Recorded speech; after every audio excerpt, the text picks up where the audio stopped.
Hello and welcome to another Delboy Gaming History. I decided to do a little series a while back where I would play some of the games that I played back in the day, and then talk about what some of the events were that were going on in my life in the year that it came out. Plus, maybe a few little things that were going on that didn't affect me at all, just to put a date stamp on things. And if you haven't guessed already, this particular video is for 1983 and is actually one of my top 5 arcade games up until this point, and that game is Gyruss. So before we go any further, we'll just put some things up on the screen. Over here we'll put the track screen that plays during the game, waiting for people to play, and over here some cue cards.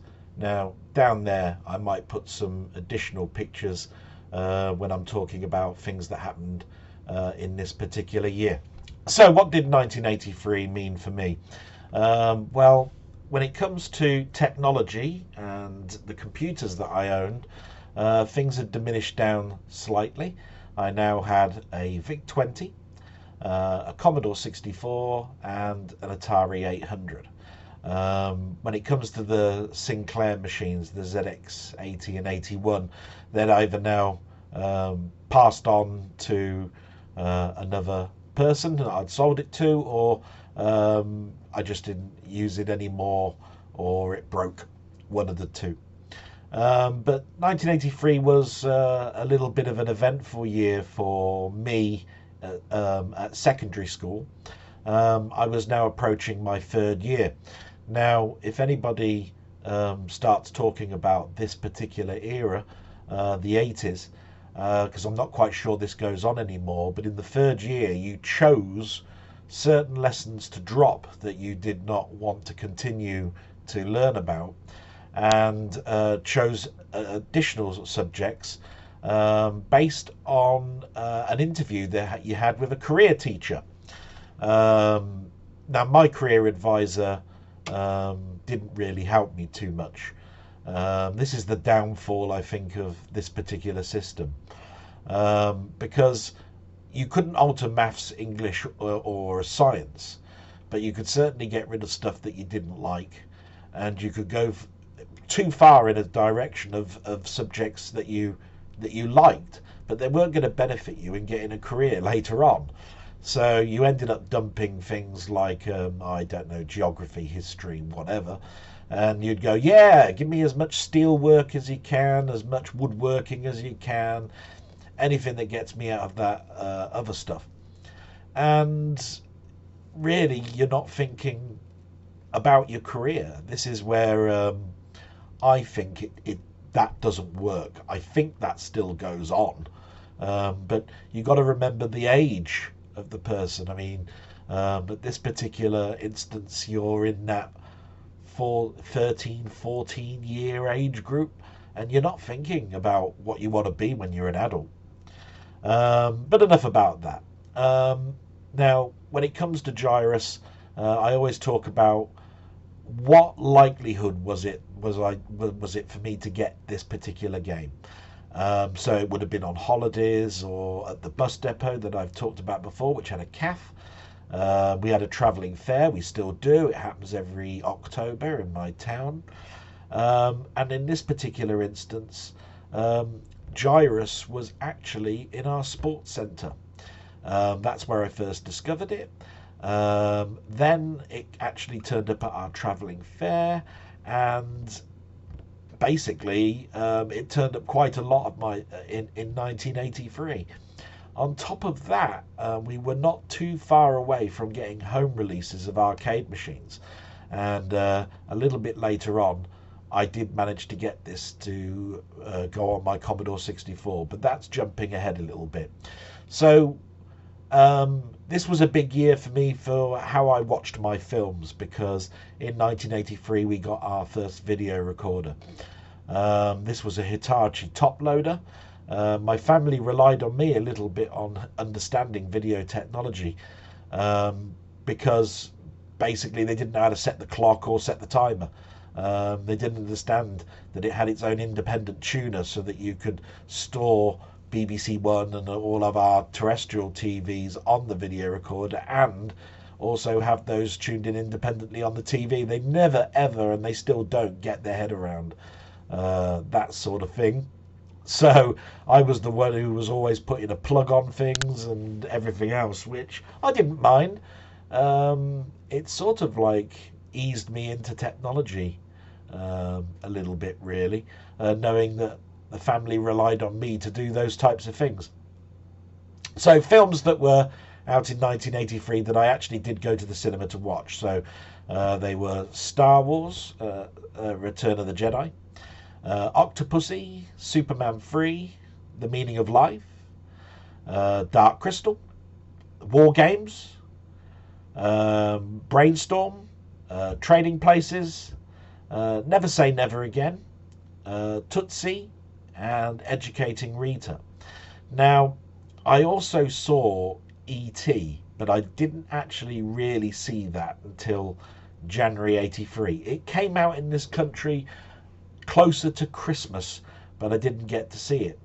But E.T. is a major thing to talk about in the following year, really, because of how we used to watch things on video. So in 1983, there weren't that many rental places. They were all independent. They were all starting up their own businesses. But when your parents or part of your family are working in factories, pirate videos were rife. E.T. and Rocky 3 were the first pirated videos we saw, followed by Assault on Precinct 13, if I remember rightly, and there was a horror, which I can't quite remember which one it was. It could have been The Thing, I'm not sure. But that's just a little bit about my films.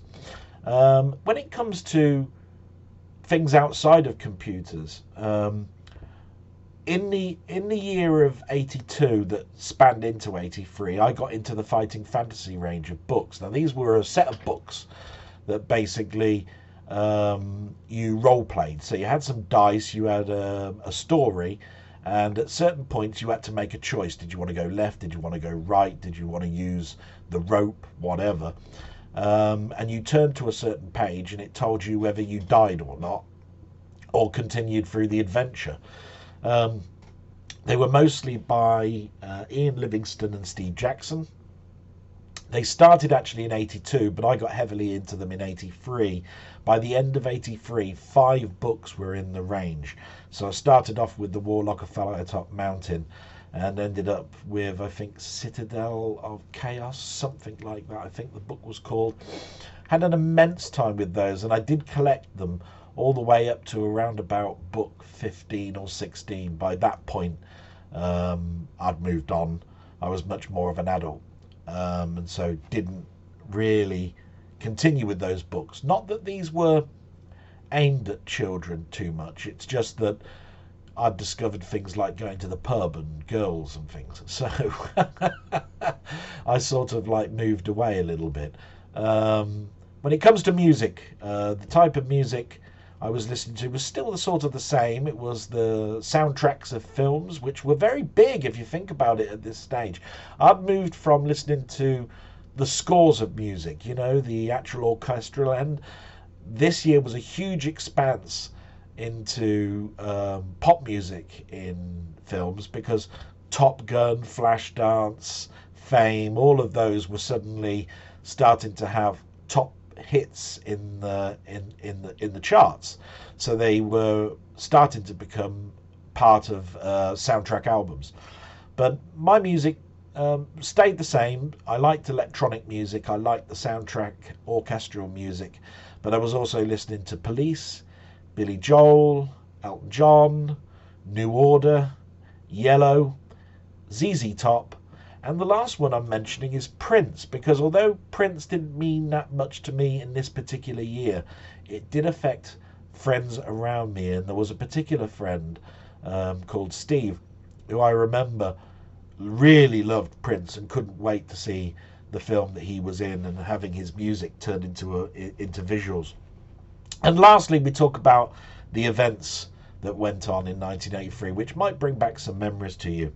So, talking about UK and 1983, in January, BBC broadcast its breakfast time programme for the first time in this country. So, starting from now, or should I say the 17th of January 1983, 6 o'clock in the morning turned into breakfast time, where it was news, events, sometimes a few cartoons, and it didn't take long for ITV to cotton on, because TVAM was launched on February 1st of the same year.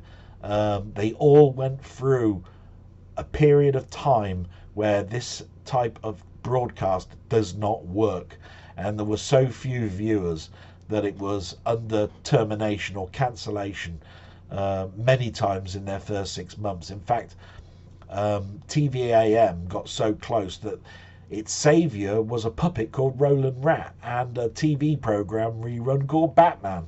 Go figure. So what else happened? In March, the compact CD was launched in the UK. It had a successful launch in America, but it was actually launched in the UK in March of '83. In April, Gandhi, the film from 1982, won 8 Academy Awards at the Oscars, which was quite a huge number when you consider the calibre of films that were coming out now. I still consider the Oscars to be a little bit stuffy, very cliquey with the types of films that they chose that they considered to be top notch.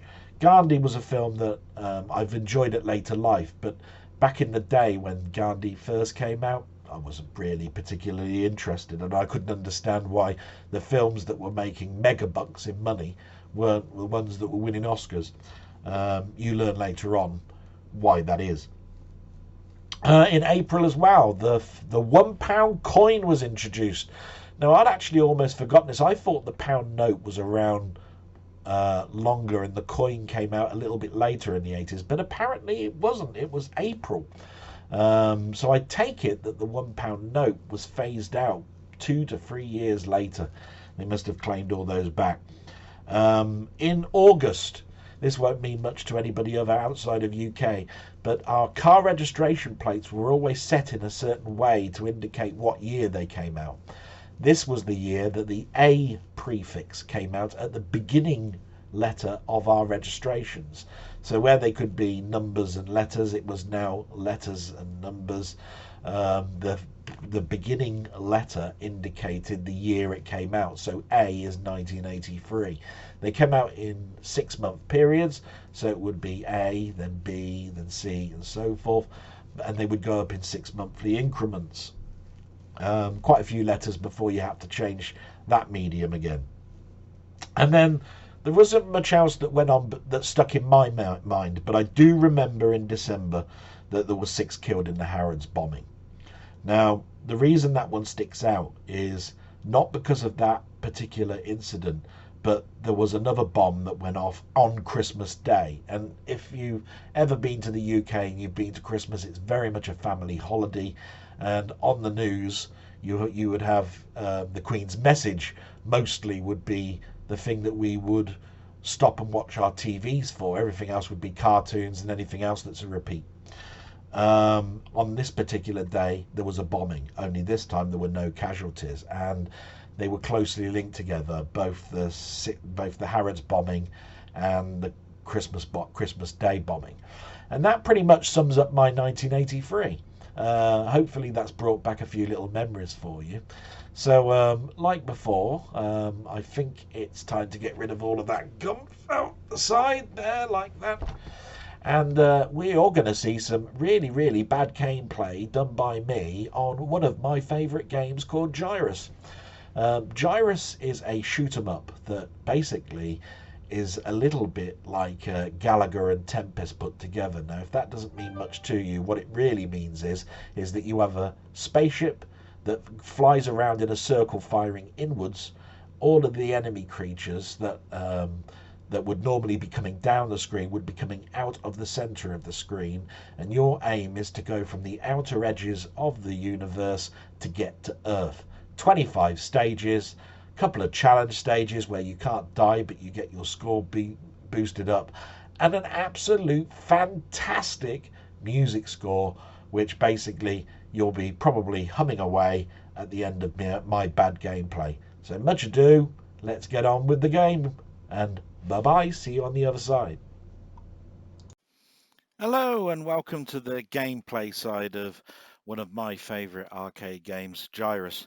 From the first section you've heard the story of 1983 and my love of this game on arcade and on the home versions.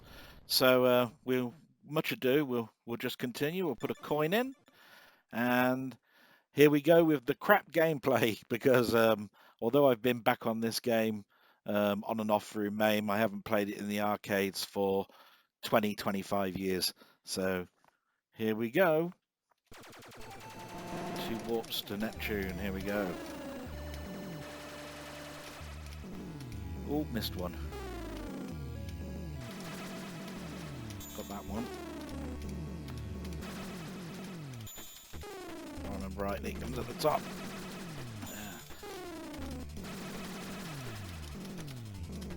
That wasn't too bad. Oh. There's the first section done. Too bad. They'll probably fire yet. Thought they would.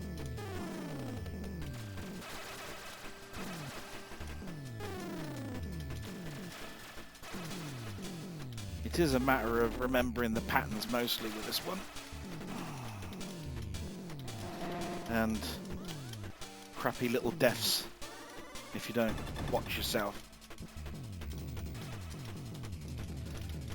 Spinning around now. Oh. Yes! Neptune. So now we get to the challenge stage. I've got to remember where they come in from. Oh, yeah. Damn.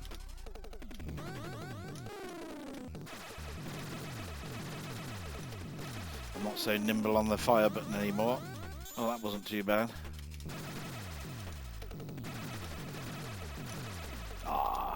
Oh, not too bad. Usually the first challenge stages I can get perfect, but not this time. But now memory really does come in and I'm not remembering much of this at all. Wasn't bad.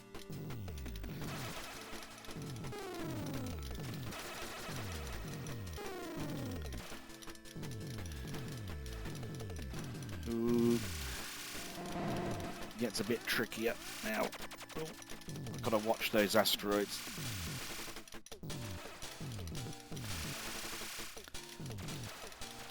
Oh, got it. Oh. As you can see, it's quite hectic and fast.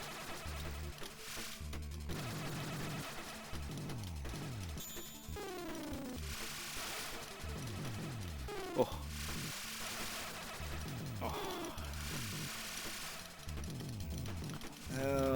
Oh, damn, see? Useless. Should have remembered that. Oh, nearly went for an asteroid then as well. Oh, God. Losing it all now.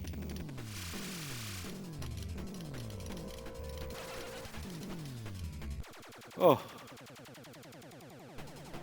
Come on, must be able to get to Uranus.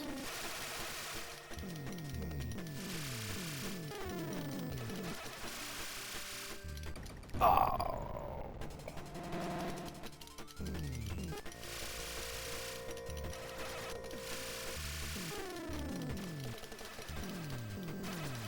Well, the last time I played this was a home version on the 360, and to be quite honest, it's not a bad version at all. Ah. And there we are, game over. Not too bad, I'll put my name in. But not particularly am I happy with that at all. But I think you get the gist of the game. It's absolutely fun, and the Bach's Toccata and Fugue that you hear in the background is just so catchy. Most people think that it's close to the yellow version. I think both are absolutely fantastic. And if you ever do see this in the arcades or a home version, I do recommend that you give it a go. I'm not too pleased with what I did there. I think I had some couple of cheap deaths, but hey, I'm quite willing to play this after this recording and better that score. Definitely one I recommend. It really easily can be seen on, for me, why this is a top 5. And with that, I'm just going to say goodbye, and I hope you've enjoyed this video and hope you found it entertaining. Till the next one, salute.